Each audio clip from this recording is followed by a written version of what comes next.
हमारे दीप music channel को subscribe करने के लिए बिल्कुल ना भूलें।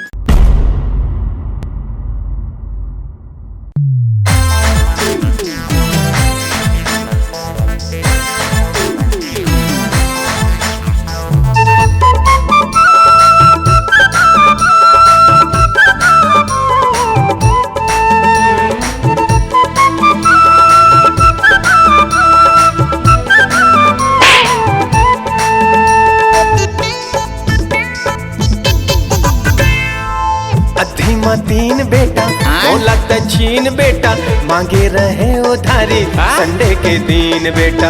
अधीमा तीन बेटा बोला चीन बेटा मांगे रहे उधारी संडे के दिन बेटा।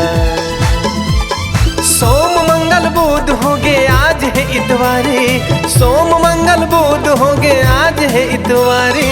तो काका दे बेटा उधारी मोर दे बेटा उधारी, दे बेटा उधारी मोर दे बेटा उधारी, दे बेटा उधारी मोर दे बेटा उधारी, दे बेटा उधारी मोर दे बेटा उधारी।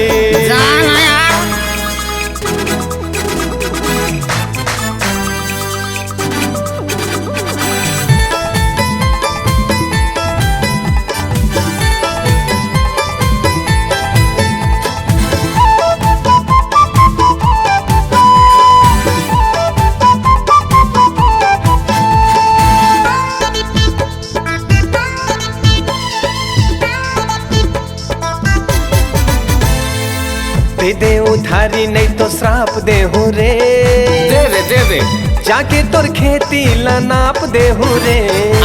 दे दे उधारी नहीं तो श्राप दे हूँ रे, जाके तोर खेती ला नाप दे हूँ रे।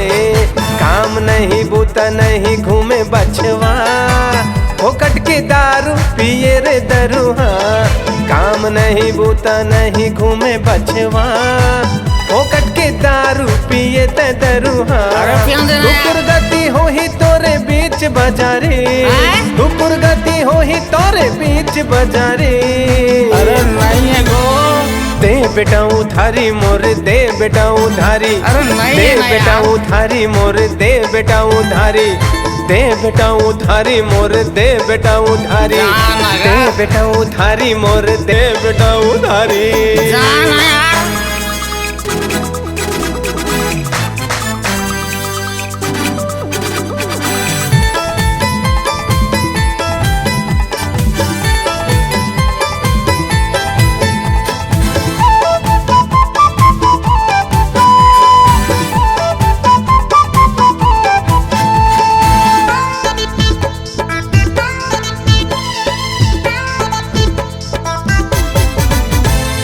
चखना के संग मायो पानी के बोतल, भजिया ते चढ़ के रे जाके होटल। बीड़ी सिगरेट यो चबाए गुटखा, 400 के बिल बनिस मोर टोटल। चखना के संग मारे पानी के बोतल, भजिया ते चढ़ के रे जाके होटल। बीड़ी सिगरेट यो चबाए गुटखा, 400 के बिल बनिस मोर टोटल। आज कहूँ नहीं दे बेटा दे हूँ मैं गारी, आज कहूँ नहीं दे बेटा दे हूँ मैं गारी।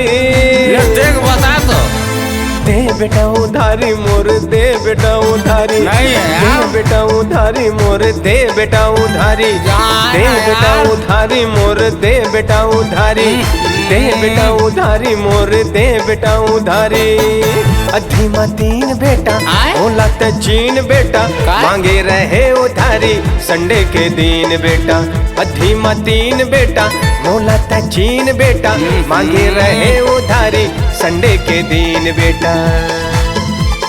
सोम मंगल बुध हो गए आज है इतवारी, सोम मंगल बुध हो गए आज है इतवारी।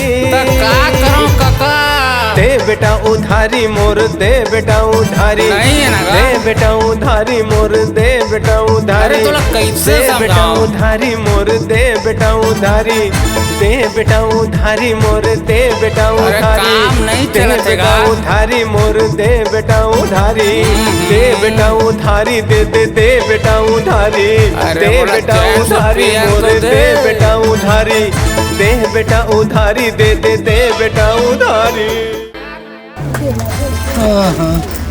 सबका कमीना नहीं दी सुधारी साला आगे बच्चे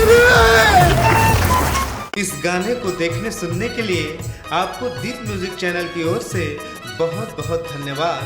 आगे ऐसे ही गाने देखने सुनने के लिए हमारे दीप म्यूजिक चैनल को लाइक शेयर सब्सक्राइब करने के लिए बिल्कुल ना भूलें।